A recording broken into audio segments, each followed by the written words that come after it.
Bismillahirrahmanirrahim. Assalamualaikum warahmatullahi wabarakatuh.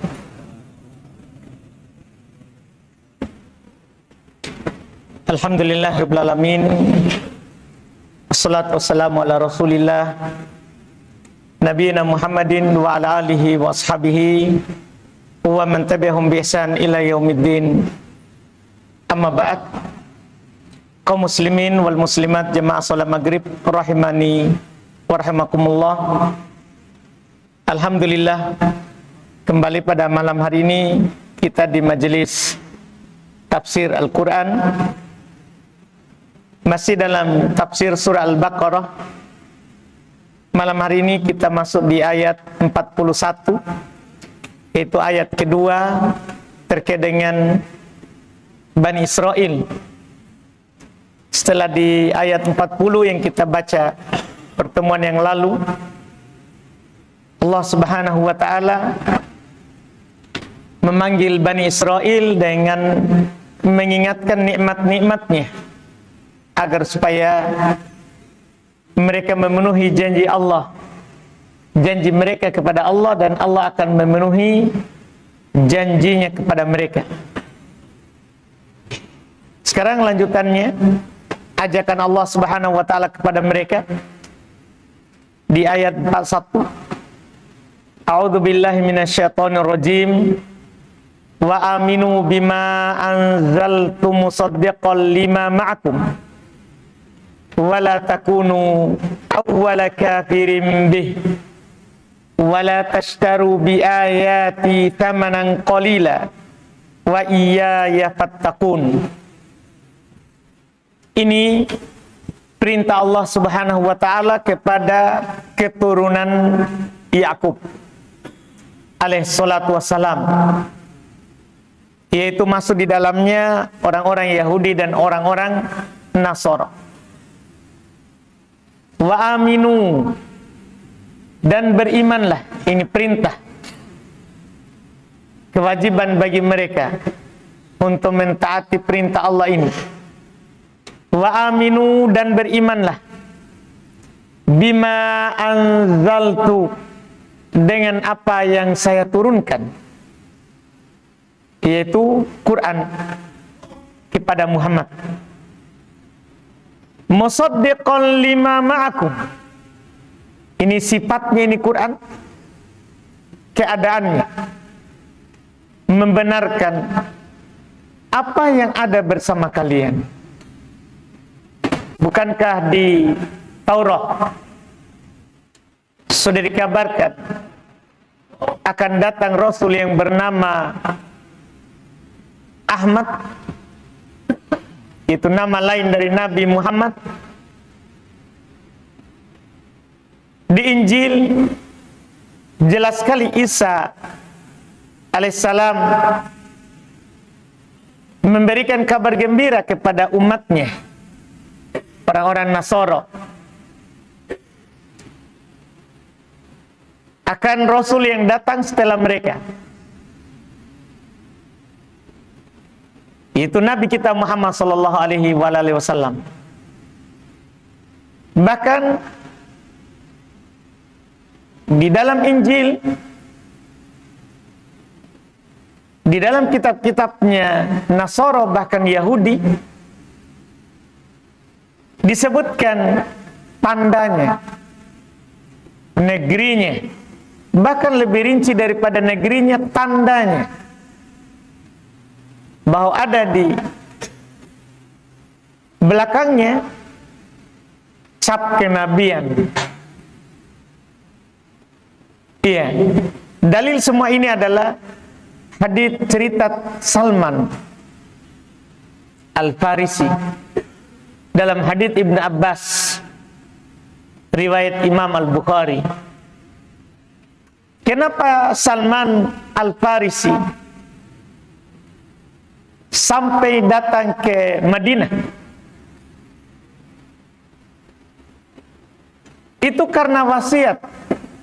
Salman ini kan penyembah, bapaknya penyembah api, dia beragama Majusi asalnya. Tapi pernah dia melihat orang Nasoro beribadah di negerinya, di Persia sana. Dia tertarik melihat sholatnya. Maka dia pun bertanya, di mana bisa saya dapat ini?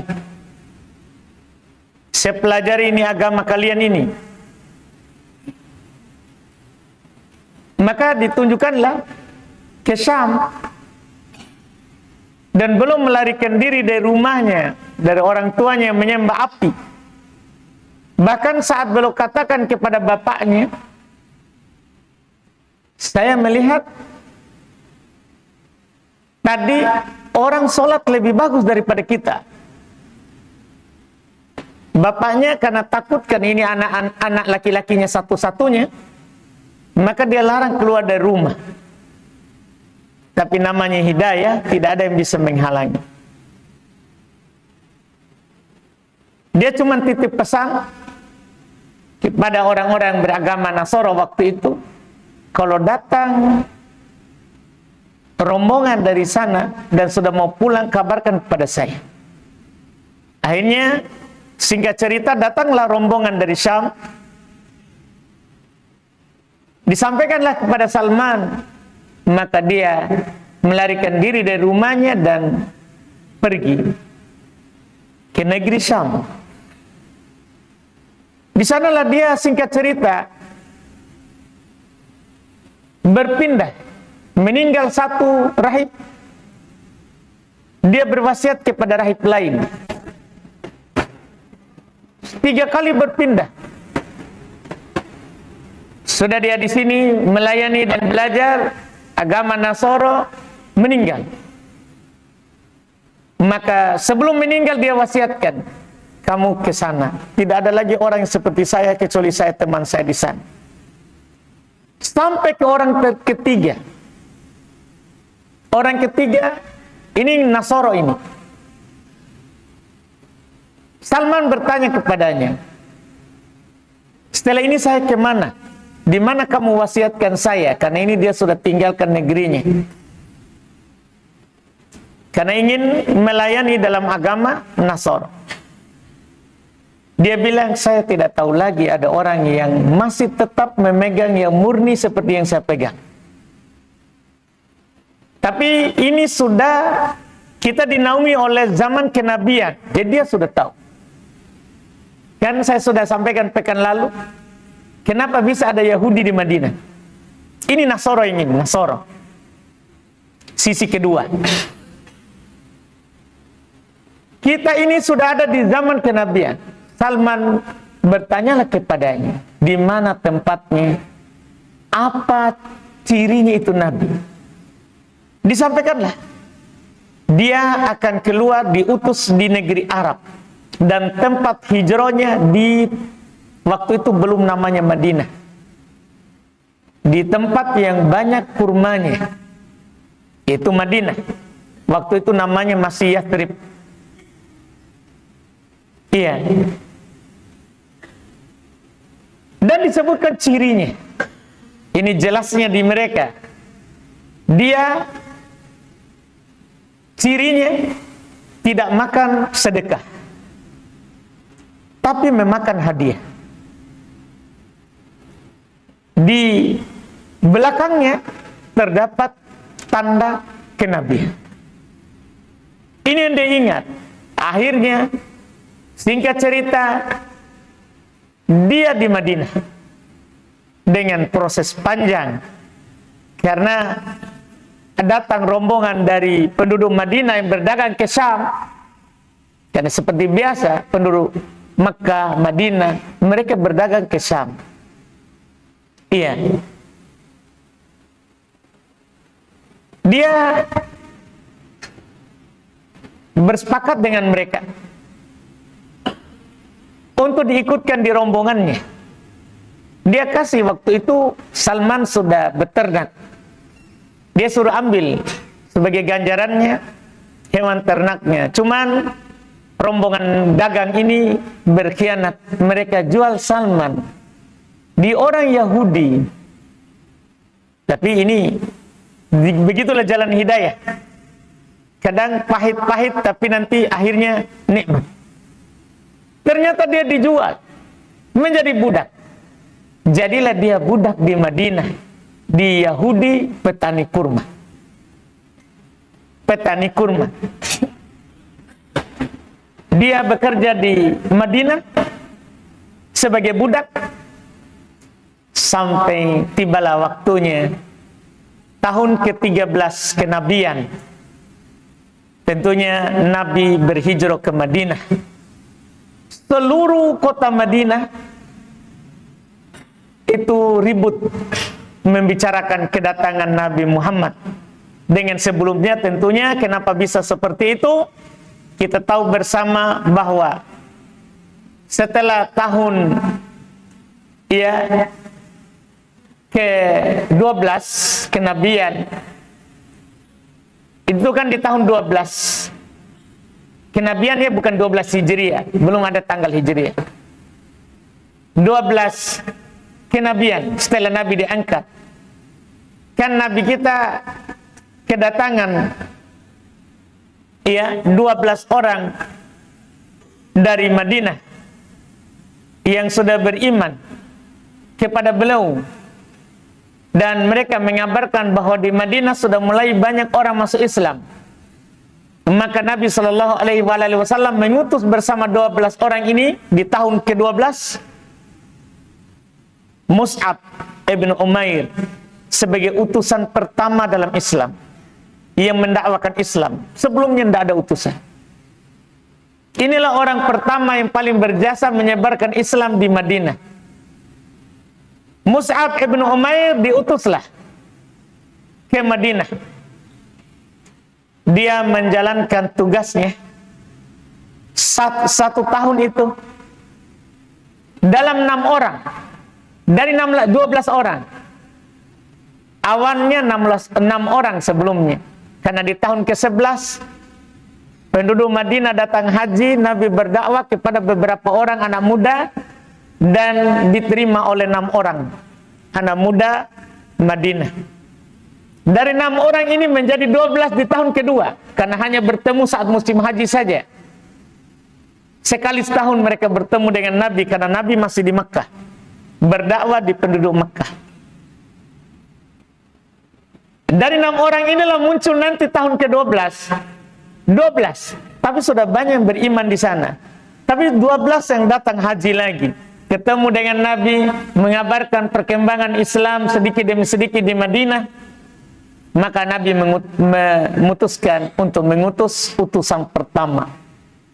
Itulah Mus'ab ibn Umair. Dia jalankan tugasnya dengan baik. Tahun depan haji lagi. Haji ketiga ini berarti. Iya. Tahun depan haji datang berhaji 73 orang Muslim. Tapi masih ikut rombongan musyrik. Karena orang musyrikin juga berhaji di atas agama Ibrahim. Iya, berhaji 73 orang, termasuk dengan 2 perempuan. Di tahun inilah ke-13 ini mereka melakukan bai'ah Aqabah yang kedua itu, yang terkenal dalam Islam. Mereka mengajak Rasul untuk hijrah ke Madinah, karena setelah tahun ke-12 tidak ada lagi rumah yang tidak ada Muslim di Madinah. Iya, ditolak di Makkah, diterima di Madinah. Tentunya Nabi SAW berbahagia dengan itu dan memang ingin berhijrah, dan beliau perintahkan para sahabat untuk berhijrah. Cuma beliau sendiri belum keluar karena tunggu perintah Allah. Karena para nabi tidak boleh langsung keluar meninggalkan kaumnya tanpa izin dari Allah. Sudah ada pelajaran dari sebelumnya. Nabi Yunus yang ditelan oleh ikan, kita tahu kan kejadiannya. Itu karena dia meninggalkan kaumnya, kan dia belum berdakwah. Nabi Yunus berdakwah, tidak ada yang menjawab. Akhirnya dia putuskan untuk pindah daerah tanpa ada izin dari Allah. Maka ditimpal oleh ombak angin kencang di laut, sehingga mereka dulu orang di perahu bilang, di kapal, ada yang bermasalah di antara kita ini. Tidak pernah begini, kita ditolak, tidak bisa berlayar, tidak bisa lanjut. Maka mereka memutuskan untuk undi. Ternyata yang keluar namanya Nabi Yunus. Mereka bilang, ini kan Nabi, masa tidak bagus. Sampai mereka ulang 3 kali, tetap keluar namanya. Akhirnya dibuang. Itu pelajaran bagi para nabi setelah. Bahwa kita kalau tidak ada izin dari Allah, tidak boleh apa-apa. Maka Nabi SAW tetap di Mekah. Sampai ada perintah Allah Subhanahu Wa Taala untuk berhijrah ke Madinah. Hijrah oleh beliau. Tahun hari pertama belum sampai ke Madinah. Perjalanan dari Makkah ke Madinah 15 hari. Dikarenakan seharusnya tidak sampai segitu. Bisa jalan dari Makkah ke Madinah itu 8 hari. Jalan dulu, Pak. Kan kita sekarang saja pakai bus kan 6 jam. Dulu Nabi, mereka jalan kaki. Tapi kenapa bisa 2 kali lipat? Karena Nabi hanya berjalan malam. Siangnya bersembunyi. Karena kan belum dikejar. Saat keluar dari Makkah dikejar oleh musyrik, mau dibunuh. Iya, belum bersembunyi di Goa Tur itu selama 3 hari. Nggak keluar. Ini yang belum berjalan sampailah 15 hari sampai ke Madinah. Oh, bercahaya wajah-wajah kaum muslimin di Madinah karena kebahagiaannya. Tersebar berita. Sampailah ini yang kita maukan. Sampailah berita ini ke Yahudi juga yang berada di kebun kurmanya. Yang berada di kebun kurmanya bahwa ada yang datang ke Madinah mengaku dirinya Nabi. Semua orang ke sana. Salman lagi berada di atas pohon kurma. Waktu itu. Mendengar cerita itu, langsung dia terjun dari atas pohon. Dan dia langsung bilang ke orang yang mengkabar tadi, apa kamu bilang? Ditampar oleh tuannya. Apa urusanmu ini? Lanjut kau kerja. Ditampar keras oleh tuannya. Cuman dia bilang apa yang dia pengen tahu pasti beritanya.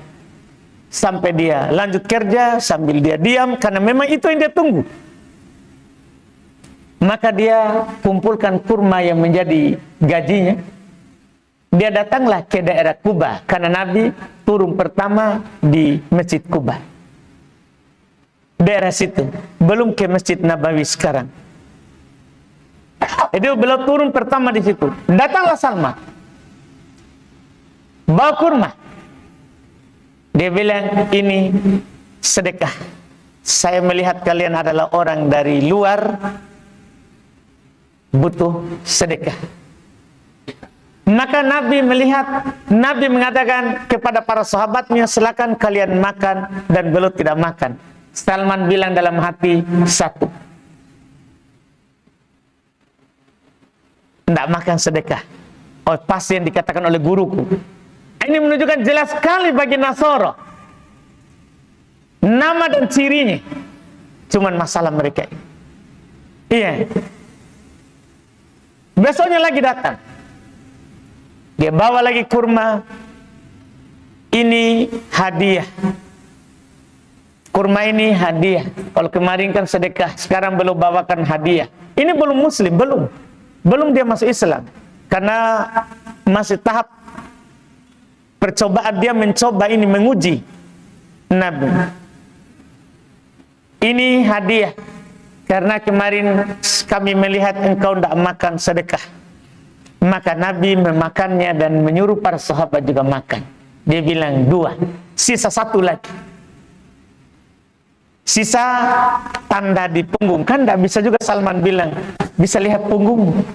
Tidak bisa begitu. Maka hari berikutnya dia datang lagi. Bertepatan para sahabat yang sudah beriman kepada Nabi, dan Nabi ada muslim yang meninggal. Akhirnya mereka lagi di kuburan. Nabi pakai sarung dan berselendang.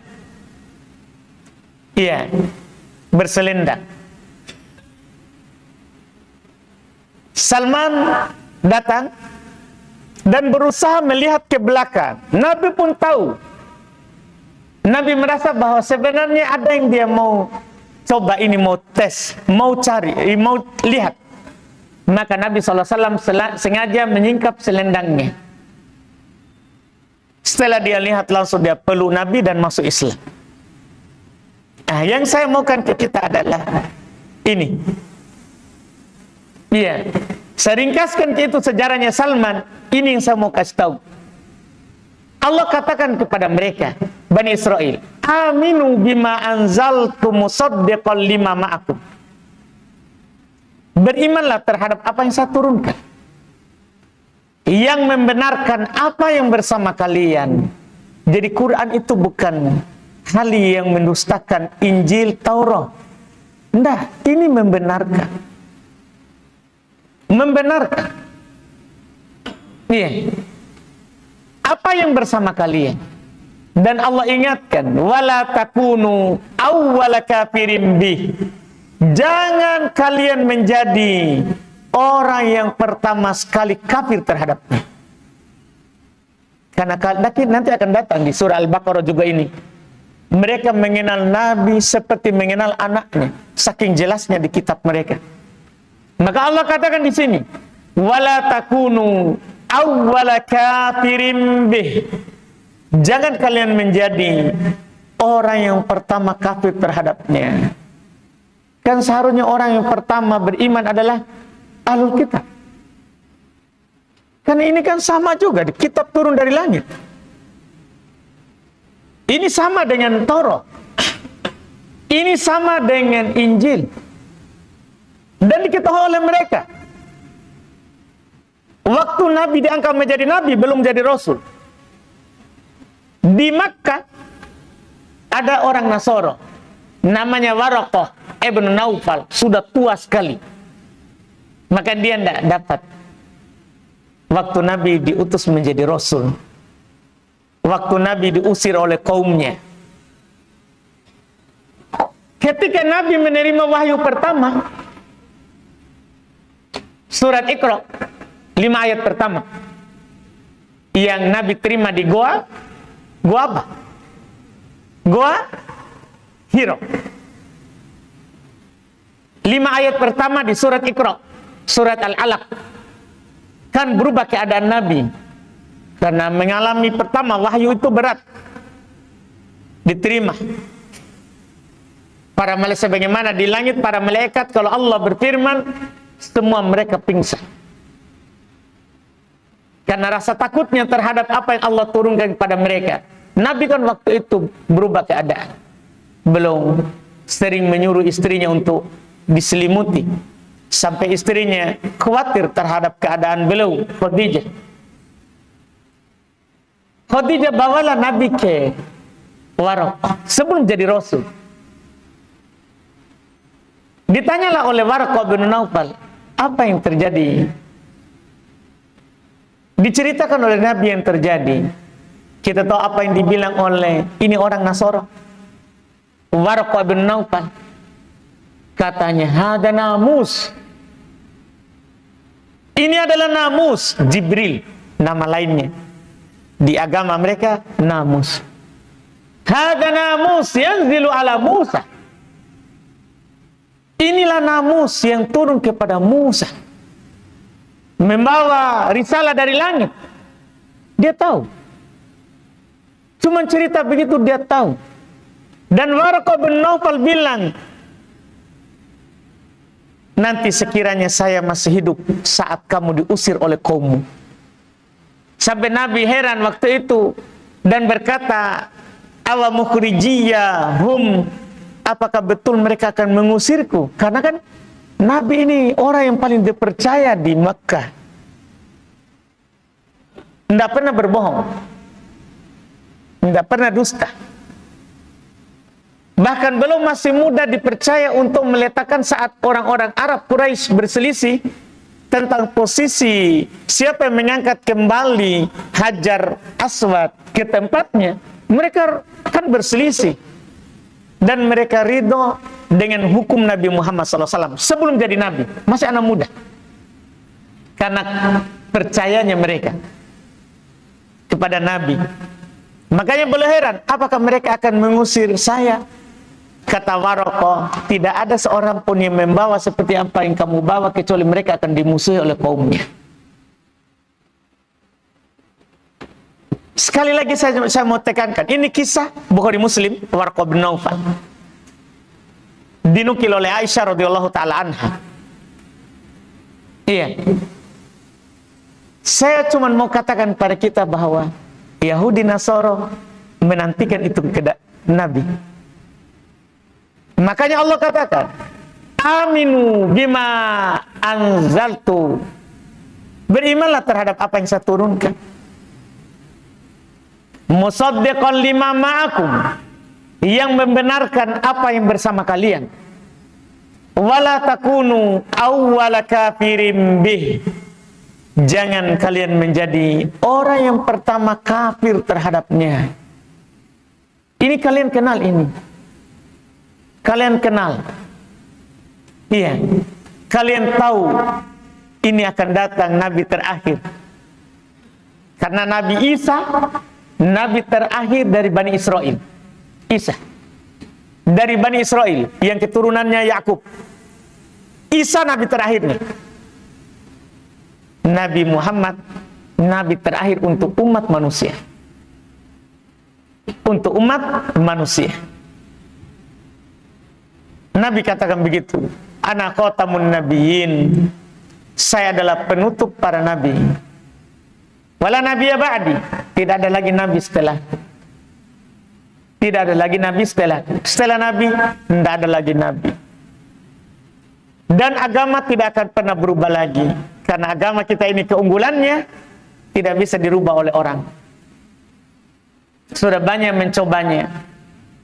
Quran tidak ada yang bisa merubahnya. Karena Allah menjaganya. Inna nahnu nazzalna dzikra wa inna lahu lahafidun. Sungguh kami yang menurunkan Quran ini dan kami yang menjaganya. Tidak ada satu huruf Quran dari Quran kecuali pasti langsung ditahu itu salah. Itu dikurangi. Bahkan tidak ada yang memalingkan makna Quran kecuali pasti akan dijelaskan. Itu adalah makna yang salah. Pasti ada Allah Subhanahu wa taala keluarkan setiap 100 tahun orang yang berbicara seperti yang Nabi bawa. Setiap 100 tahun. Tidaklah berubah ini agama ini. Quran ada, tidak akan pernah berubah. Tapi kadang orang yang menyampaikannya berubah. Apakah karena syubhat atau karena syahwat. Agama ini berubah seperti nanti orang Yahudi ini disinggung sini di Nasara, berubah karena dunia. Kalau bukan karena syubhat, syahwat. Syahwat itu maksudnya mencakup kemaluan dan mulut. Masalah perut. Ini yang bisa merubah. Tapi setiap berubah pasti akan keluar. Allah Subhanahu wa taala menjaga agama ini. Setiap 100 tahun pasti ada yang mendakwakan agama ini dengan murni. Dan pasti ditentang seperti Nabi ditentang. Karena merubah kebiasaan yang sudah salah. Setiap begitu. Sampai nanti hari kiamat. La tazalu ta'ifatum min ummati dhahirina 'alal haqq. La yadurruhum man qalafahum wala man qadalahum. Terus menerus akan ada sekelompok orang dari umatku yang nampak di atas kebenaran, yang mengajak orang seperti yang Nabi ajak. Tidak membahayakan mereka orang menyelisihinya, dan tidak membahayakan mereka orang yang menghinakannya. Tidak, karena ini agama Allah tetap akan terus nampak sampai hari kiamat. Ini diingatkan di sini.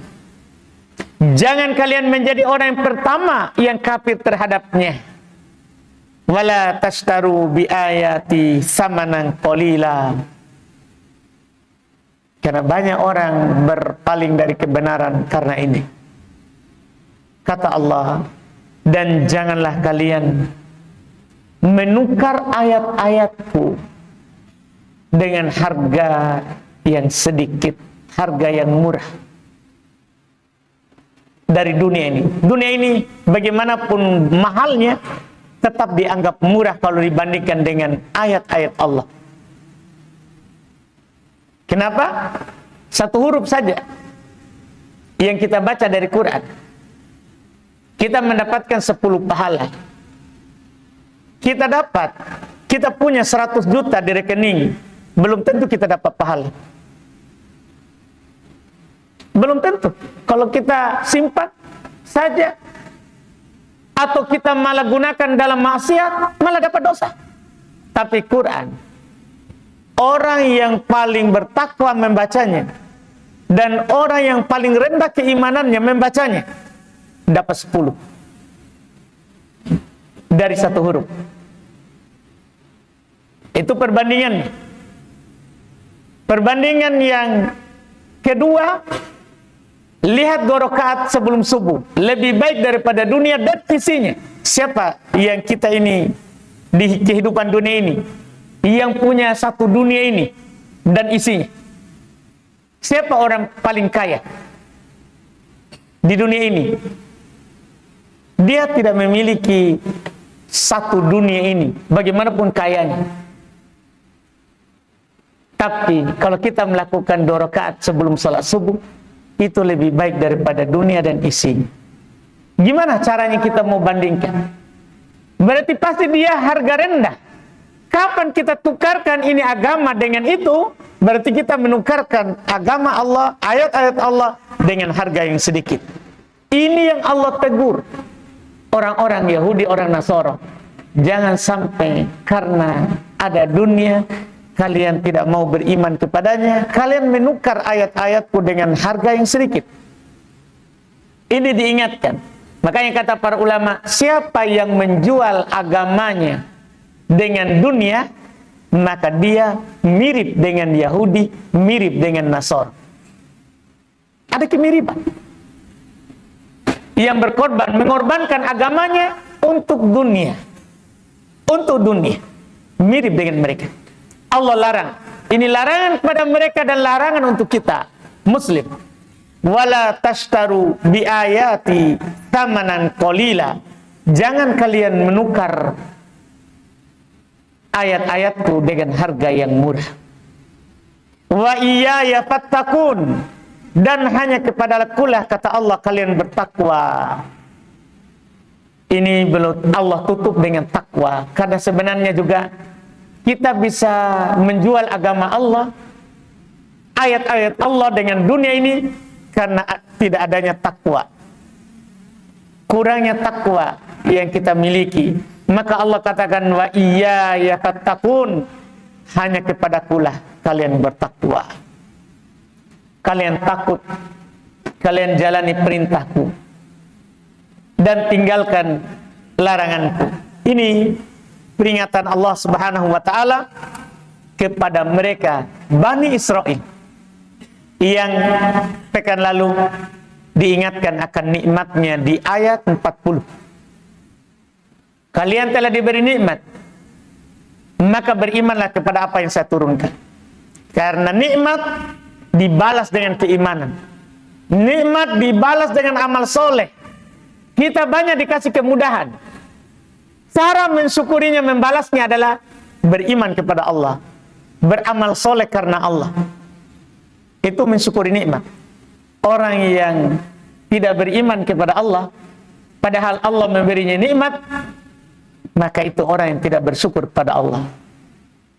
Di samping juga dia adalah orang yang tidak bertakwa kepada Allah. Na'udzubillah. Ini ayat 41 yang kita ingin sampaikan pekan lalu tapi tertunda. Alhamdulillah, tentunya semuanya telah Allah rencanakan. Karena seandainya kita sampaikan ini pekan lalu, saya terus terang tidak bisa menyampaikan bagaimana orang Nasoro itu mengetahui kebenaran Quran lewat kisahnya Salman tadi dan Waraqah ibnu Naufal. Wallahualam, kita cukupkan dulu, masuk di pertanyaan kalau belum masuk waktu.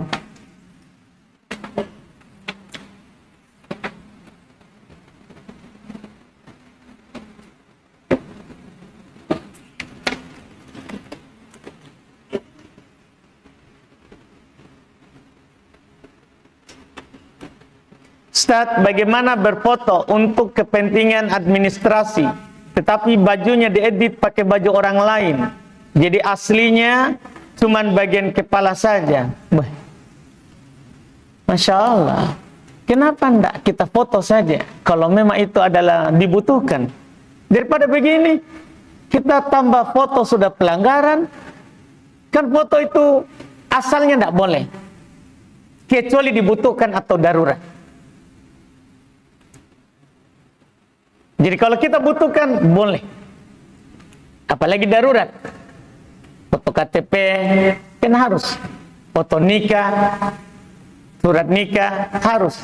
Demikian pula hal-hal yang dibutuhkan. Kita foto saja. Kalau kita edit lagi pakai badan orang lain, baik. Ini kita sudah bohong. Iya kan? Kita bohong ini karena muka kita badan orang lain. Iya, lakukan saja ini yang dibutuhkan sesuai dengan yang dibutuhkan. Jangan lagi ada bohong di situ. Lakukan saja sesuai dengan yang dibutuhkan, kita dimaafkan. Kita dimaafkan karena kebutuhan. Karena kebutuhan. Iya. Tanpa ada lagi kita tambah-tambah lagi kebohongan di dalamnya. Wallahualam. Ada pertanyaan? Langsung. Kalau tidak ada, baca lagi kertas ini. Ustaz, kapan waktu terbaik dibaginya harta warisan? Yang anak tahu lebih cepat lebih baik. Masya Allah, alhamdulillah. Yang paling tercepatnya kapan? Apa hukumnya jika terlambat membagi harta warisan? Saat anak meminta segera dibagi, justru anak dimusuhi saudara. Jadi harta warisan itu dibagi saat nyata sudah meninggal. Itu yang mewarisi. Kapan sudah nyata meninggal, betul-betul meninggal, bukan pingsan. Iya. Maka sudah boleh dibagi warisan. Tapi dengan catatan, setelah utang atau wasiat. Itu saja yang disinggung di Quran. Iya. Kapan sudah nyata meninggalnya, bagi warisan. Setelah dikeluarkan utang, kalau ada utangnya, wasiat, kalau ada wasiat. Langsung. Setelahnya. Bahkan walaupun belum dikuburkan, tidak ada masalah. Siapa tahu setelah dikuburkan malah nanti berselisih. Iya. Pokoknya kapan sudah nyata meninggal, sudah boleh dibagi. Dan jangan diakhirkan. Kata Syekh Ibnu Utsaimin, at-ta'akhur lahu afat. Mengundur itu banyak nanti cacat. Banyak cacatnya.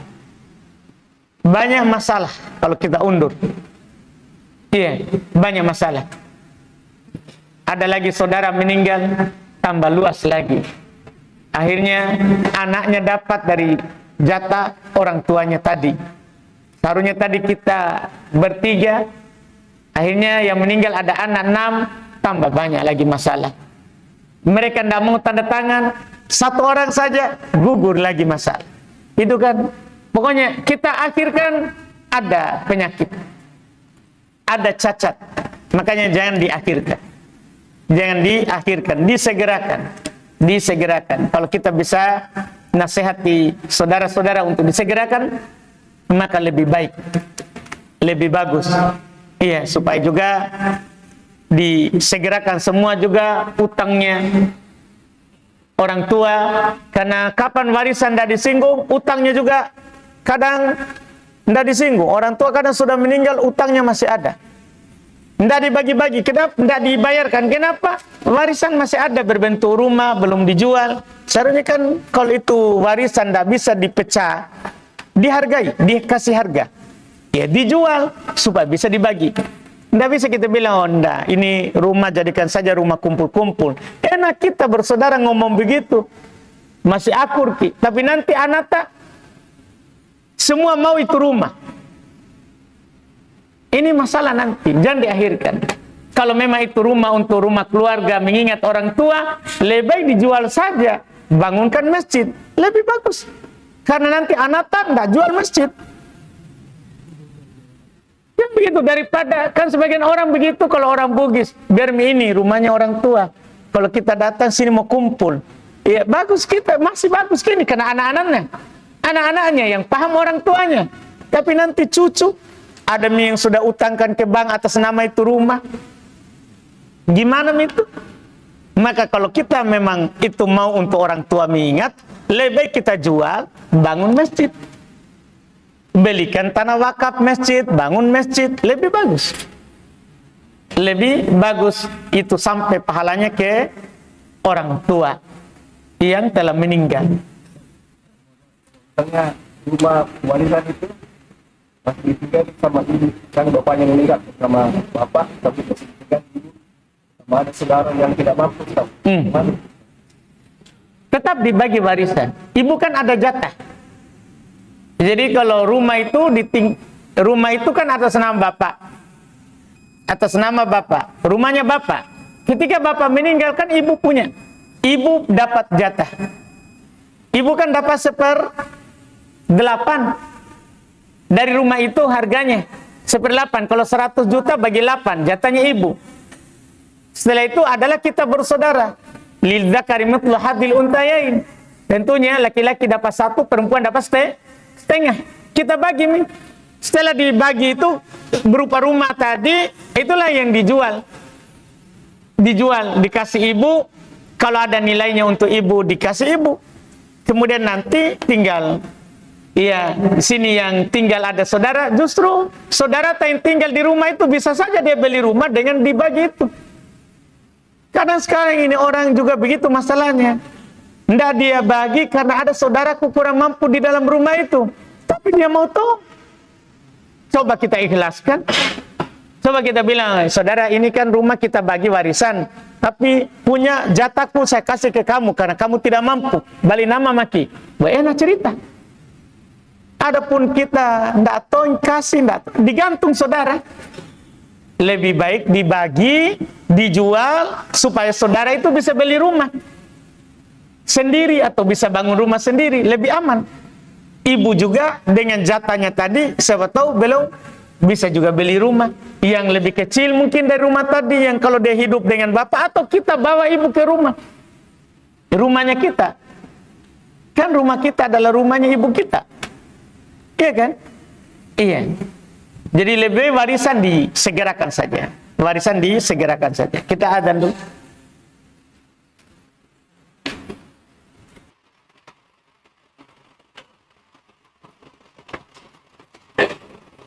Baik, sini ada pertanyaan. Masya Allah, berat-berat masalahnya orang ya. Ini pertanyaan, ya satu kertas ini, tulisan besar tapi penuh. Bismillah. Assalamualaikum Ustaz. Saya mewakili suami teman ini. Suaminya mau menikah. Suaminya mau menikah Ustaz, poligami. Mau menikah, poligami ya. Teman ini. Secara materi atau lahiriah, dia mampu. Tapi secara batin, dia katanya sudah tidak mampu lagi. Iya, yaitu ranjang. Itu maksudnya batin. Dalam urusan batin, yaitu urusan diranjang, sudah tidak mampu lagi. Cuman mampu lahiriah. Iya, mampu secara katanya ini materi atau lahiriah. Dan katanya selalu didukung sama temannya untuk poligami. Ini masalahnya kita ya. Iya, ini masalahnya kita. Selalu itu yang dibahas. Ketemu teman, lihat teman punya usaha, ada warkopnya. Kalau jumpa itu begitu. Apa aja? Apa aja itu? Saya saja tidak punya warkop. Lakukan. Kamu kadang begitu itu. Gitu Pak ya? Mana saudara saya itu? Iya, tidak menghadap sini dia. Itu bapak itu selalu dikasih begitu. Teman saya itu, teman dekat saya. Iya, selalu dikasih begitu, kasihan. Iya. Jadi saya pernah baca, ini masalah kita ini. Saya baca buku Syekh, ya, karangan dalam masalah urusan rumah tangga. Teman yang seperti itu sebenarnya teman yang tidak bagus. Karena dia kenyataannya yang ada, dia mendukung kita begitu, dan dia sebenarnya tidak mendukung kita sampai setelahnya. Bahkan kata Syekh, walaupun dia sanggupi uang panai untukmu, jangan kau taati itu. Karena nanti ketika ada masalah dengan istri pertamamu, dia paling pertama cuci tangan. Dia yang paling pertama nanti pergi dari kita. Tidak ada tuh berdiri di depan. Saya kasih suruh itu suamimu. Tidak ada, dia lari, Pak. Itu orang tadi. Makanya kata Syekh Ibrahim Al-Hamad, jangan kamu taati orang begitu. Iya. Karena dia hanya sekedar kompori, habis terbakar tinggalkan. Orang yang seperti itu. Karena hanya ini masalah ini. Masalahnya orang begitu. Iya, itu yang kenyataannya begitu, yang belum mereka para ulama kita bicarakan. Maka orang seperti ini kita jangan terpengaruh. Rahimallahu mra'an arafa qadar nafsi. Allah merahmati seorang selama dia tahu kadar dirinya. Jangan ikut-ikutan. Iya. Teman poligami langsung to, mau to. Tidak sama takdir tak? Iya tak? Iya, tidak sama itu. Semua, ada orang bisa, ada orang tidak bisa.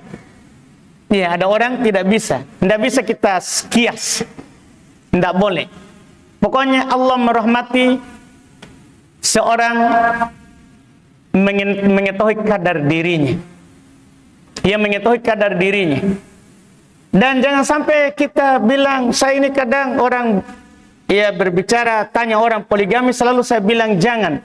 Saya bukan orang pertama, Pak. Nabi melarang ahli poligami, mantunya. Ketika ada orang menawarkan, dalam hadits Bukhari, Pak. Bukhari. Ketika Nabi mendengar ahli mau poligami ada yang ingin menikah dengannya, Nabi katakan kepada Ali, menyakitiku apa yang menyakiti putriku. Jangan sampai kita bilang, oh, ini Ustaz Ubaid tidak bisa ditanya kalau poligami, tidak pernah kena dukung. Tidak kan kita ini, Pak, saya ini tahu kita ini orang mana. Orang Bugis kita tuh susah, orang Bugis itu, Pak.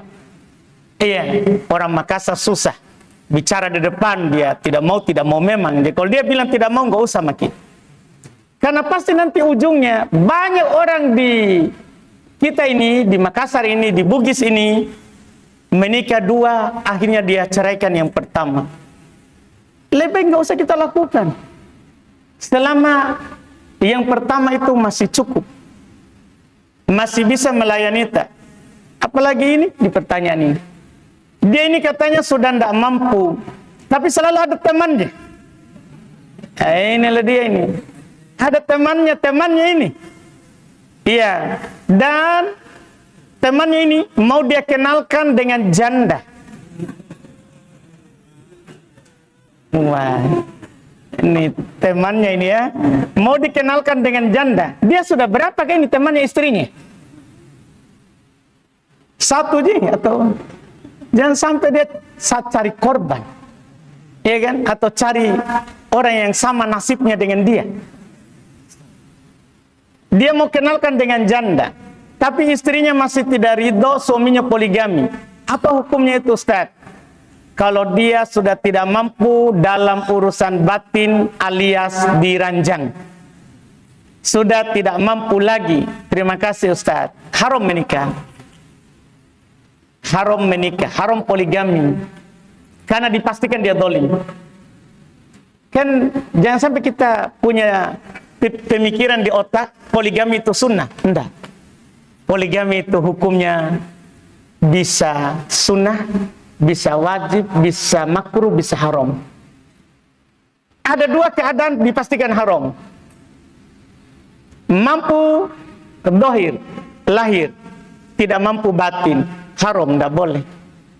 Gimana nanti dia kasih puas istri secara batin? Walaupun kita kasih uang banyak, kita tetap dolim. Nanti datang ke hari kiamat dalam keadaan pundak tak miring.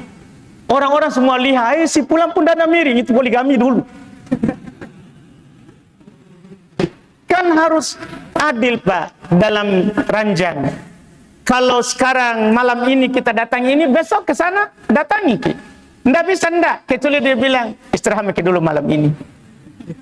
Kecuali dia bilang begitu. Kalau nggak mampu, haram kita menikah, karena pasti zalim.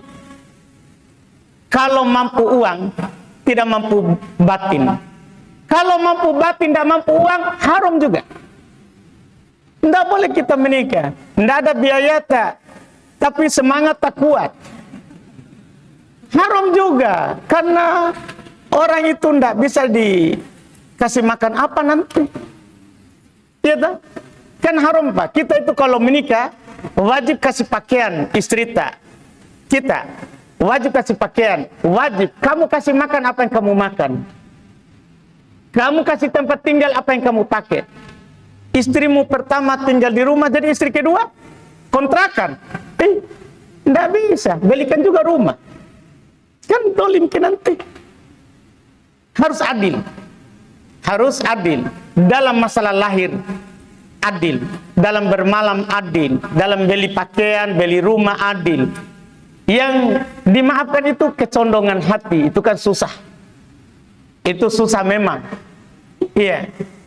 Tapi nanti kalau kecondongan hati membuat dia zalim lahir, jangan dilakukan. Jangan dilakukan. Iya, karena itu akan membahaya. Karena tidak semua sahabat juga itu Pak.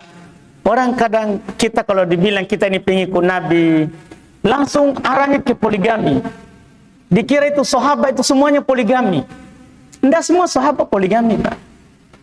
Nabi juga hidup dengan istrinya 25 tahun. Meninggal istrinya baru. Kita berapa umur tak sama istri tak? 25 mi. Kalau 25 meninggal istri tak? Kalau memang kan orang kadang bilang sunnah Nabi, sunnah Nabi. Jadi kita lakukan seperti Nabi. Dan kita harus juga, pokoknya ukur diri tak. Ukur diri tak. Ini bagi teman yang panas-panas ini, bertakwa kepada Allah. Iya. Atau mungkin dia tidak tahu bahwa dia tidak mampu lagi ranjang. Siapa tahu lihat di badannya sehat, ternyata bunganya layu. Dia tidak tahu, harus dikasih tahu juga. Jujur saja, Afan saudara, saya ini istriku saja ini yang pertama. Kadang dia tidak mau berdiri di hadapannya. Kadang sekali sepekan, gimana caranya?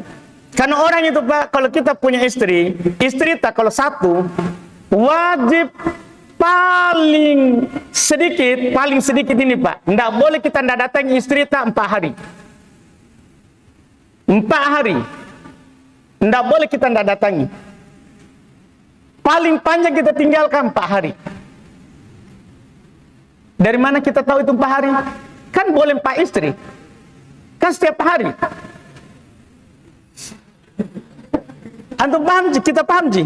Jadi paling sedikit itu wajib kita datangi istri tanpa hari. Sekarang gimana kalau tidak berdiri lagi? Kita tidak lakukan kewajiban. Jangan kita tambah lagi dosa untuk istri kedua. Toh, ini mau dulu usahakan dulu bangkit. Iya kan Pak? Ini kita ini ya, jangan kita letelekan sekali. Alhamdulillah. Mulai ini bahaya ini kita ya. Itu bunyi maki. Iya, kita cukupkan dulu ini masalah besar ini, masalah besar. Kita cukupkan dulu, mohon maaf masih ada ini pertanyaan. Alhamdulillah. Insyaallah kita lanjut lagi nanti di pertemuan akan datang. Subhanakallahumma wa bihamdika asyhadu an la ilaha illa anta astaghfiruka wa atubu ilaik. Assalamualaikum warahmatullahi wabarakatuh.